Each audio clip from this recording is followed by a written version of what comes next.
Hello, ಲಾಯರಾ? Sir, ನಾನು ರಾಧಾ ಮಾತಾಡೋದು. ಏನಿಲ್ಲ, ನಾವೀಗ ಈಗಿನ ಕಾಲದಲ್ಲಿ ಕಷ್ಟಪಟ್ಟು ಸಂಪಾದನೆ ಮಾಡಿರೋ ಆಸ್ತಿ ಯಾರಿಗೋಸ್ಕರ? ನಮ್ಮ ಮಕ್ಳಿಗೋಸ್ಕರ ಅಲ್ವಾ?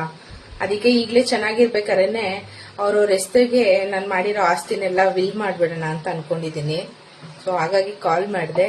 ಯಾವಾಗ ಫ್ರೀ ಇರ್ತೀರಾ ಸರ್ ನೀವು? ಫೋನ್ನಲ್ಲೇ ಹೇಳಲಾ? ಓಕೆ, ಏನಿಲ್ಲ, ದೊಡ್ಡ ಮಗನ ಹೆಸರಿಗೆ ಇನ್ಸ್ಟಾಗ್ರಾಮ್ ಮಾಡ್ಬಿಡಿ, ಚಿಕ್ಕ ಮಗನ ಹೆಸರಿಗೆ ಫೇಸ್ಬುಕ್ ಮಾಡ್ಬಿಡಿ. ವಾಟ್ಸ್ಆಪ್ ನನಗೆ ಇರಲಿ ಸರ್. ಇವ್ರು ನಾಳೆ ನೋಡ್ಕೊಂಡಿಲ್ಲ ಅಂದ್ರೆ ನನಗೂ ಒಂದು ದಾರಿ ಬೇಕಲ್ವಾ? ಸೊ ಹಾಗಾಗಿ ವಾಟ್ಸ್ಆಪ್ ನನ್ನ ಹೆಸರಲ್ಲೇ ಇರಲಿ. ಇದೆರಡು ಅವ್ರಿಗೆ ಮಾಡ್ಬಿಡಿ. ಪಾಸ್ವರ್ಡ್ ನಾನು ಕೊಟ್ಬಿಡ್ತೀನಿ. ಇನ್ಸ್ಟಾಗ್ರಾಮ್ ದೊಡ್ಡವನಿಗೆ, ಫೇಸ್ಬುಕ್ ಚಿಕ್ಕವನಿಗೆ. ವಿಲ್ ಮಾಡಿ ಇಟ್ಟಿರಿ, ಈಗಲೇ ಕೊಡೋದ್ ಬೇಡ, ಎಲ್ಲಾನು ರೆಡಿ ಮಾಡಿಟ್ಟಿರಿ ಸರ್. ಓಕೆನಾ? ಏನೋ ನಮ್ ಕೈಲಾಗಿದ್ದನ್ನ ಮಾಡಿದೀವಿ, ಅವ್ರು ಉಳಿಸ್ಕೊಂಡು ಬೆಳೆಸ್ಕೊಂಡು ಹೋಗ್ಲಿ ಅಷ್ಟೇ.